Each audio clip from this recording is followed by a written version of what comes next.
This enormous Chinese fighter will leave you speechless. At 40 years old, that doesn't stop him from knocking out anyone daring enough to step into the ring with him. His record is impressive with 26 victories, 21 of them by knockout. As he edges closer to high-profile matchups, it's time to give him the recognition he deserves on our channel. Welcome. In today's video, we bring you an insane level of violence in the ring, executed by an oriental warrior who entered the discipline not too late but just in time for the powerful force of his fists to start making history in boxing. Get comfortable because this new adventure is about to begin. Standing at 6 feet 6 inches, Zhilei Zhang, a warrior from Zhou, China, is wreaking havoc in the discipline. His height and solid physique are the perfect combination to hinder the ascent of any warrior who dares to face him. But to prove it, let's take a look at some of his most significant fights so far. There's no better way to start this journey than at the beginning in Zhilei Zhang's debut. Despite being born in China, he began making waves in the land of promised dreams. On August 8, 2014, Zhang faced his first significant professional challenge, stepping into the ring at the Churchill County Fairgrounds in Fallon, Nevada, against American Curtis Lee Tate. Tate's professional record fluctuated between good and bad moments, with 7 victories, 5 by knockout, and 4 previous defeats. Zhang delivered the final blow that would begin the end of Tate's career in the discipline. Shortly after the fight began, Tate fell after a devastating left from Zhang, who struck his opponent's left shoulder. Taking a fighter, Tate. Who's taking a fighter? Are you kidding already? Down goes Tate. They've waved it off. Yeah, Jay Nady, the referee, didn't even bother to start the safety count before declaring the fight over. Zhilei Zhang secured his first knockout victory just 17 seconds into his debut. The first man to finish a fight standing against Zhilei Zhang was Eric George on March 14, 2015, followed by Glenn Thomas on June 6 of the same year. After defeating Dennis Benson by technical knockout during the 6th round on August 15 and having Juan Good survive the full 4 scheduled rounds on November 21, Zhang had to prove that his promise of being a machine for quick knockouts was not short-lived. They say we never feel as comfortable as when we are at home, which is why, for his next challenge, he moved to Landshau, China, to face David Koswara, a warrior from Purwokerto, Indonesia. Koswara's legacy with a debut in '99 seemed to be based more on his defeats than his victories, so facing Zhang in the ring was a bold move on his part. Still, he did it.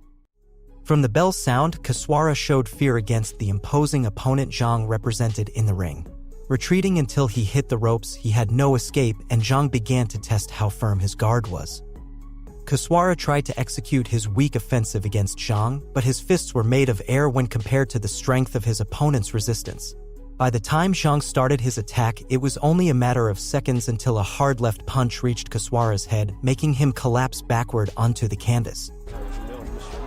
又是一拳，对手直接趴在地上紧拳王金腰带，所以只能不断打比赛。而中长级的人才又比较少啊。Just 37 seconds into the first round, Zhilei Zhang was declared the winner by technical knockout. Zhang's winning streak continued, mostly winning fights by knockout or technical knockout. As expected, controversy would catch up with him, putting his ability to defeat high-profile opponents into question, a level he was already approaching. On February 27, 2021, Zhang faced Jerry Forrest on the undercard of the super middleweight title fight between Canelo Alvarez and Avni Yildirim.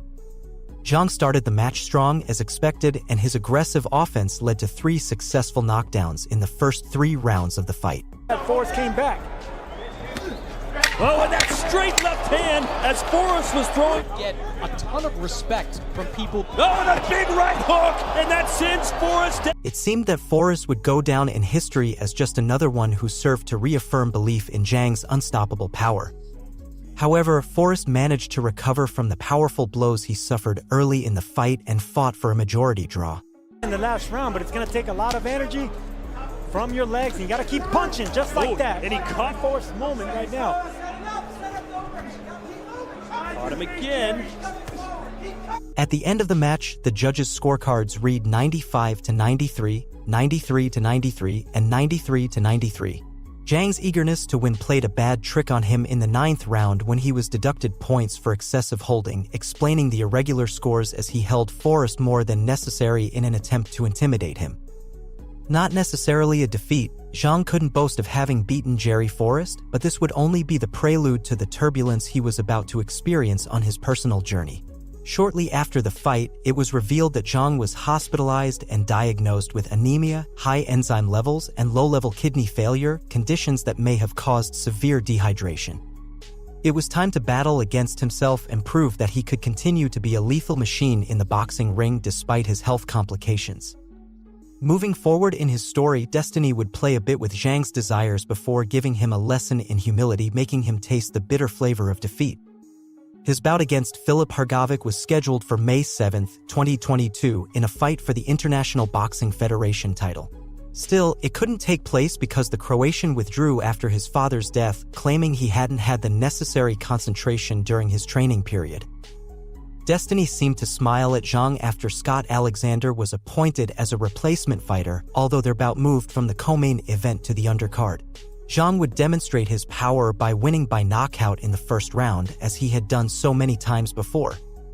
Finally, his fight against Hrgovic was rescheduled for August 20, 2022 in Jeddah, a port city in the Mecca province, Saudi Arabia, on the undercard of Alexander Usyk vs. Anthony Joshua II.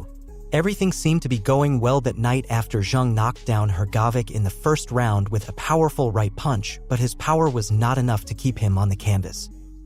After a hard-fought 12-round contest, the judges awarded the fight to Hrgovic, allowing the sports press to call it a generous victory after Filip did not give the best display of boxing that night. Oh, these uppercuts aren't bad either, and as he does again with the right hook. I think it's just been his own output. Good right hand. Knockout in the 6th round, securing the title. You said Zhang wasn't throwing well. Took place on September 23rd of the same year, where the tables turned against Joyce. He would be stopped in the 3rd round, and Zhang successfully defended his title by winning by knockout. We know that Zhang also has put a little... Oh! What a shot! Right. On January 15, 2024, it was announced that Zhang would seek to achieve another milestone in his professional career by facing Joseph Parker, the former World Boxing Organization champion, in a fight scheduled for March 8th. This event will serve as the co-main event of Knockout Chaos at the Kingdom Arena in Riyadh. Will you be watching? Let us know in the comments what you expect from this fight. If you've made it this far, we appreciate it. If you enjoyed this introduction to Zhilei Zhang's brief history in the discipline, remember that you can let us know by liking the video. Also, don't forget to subscribe to the channel by activating the notification bell so that YouTube notifies you when there's a new video for you. Until next time,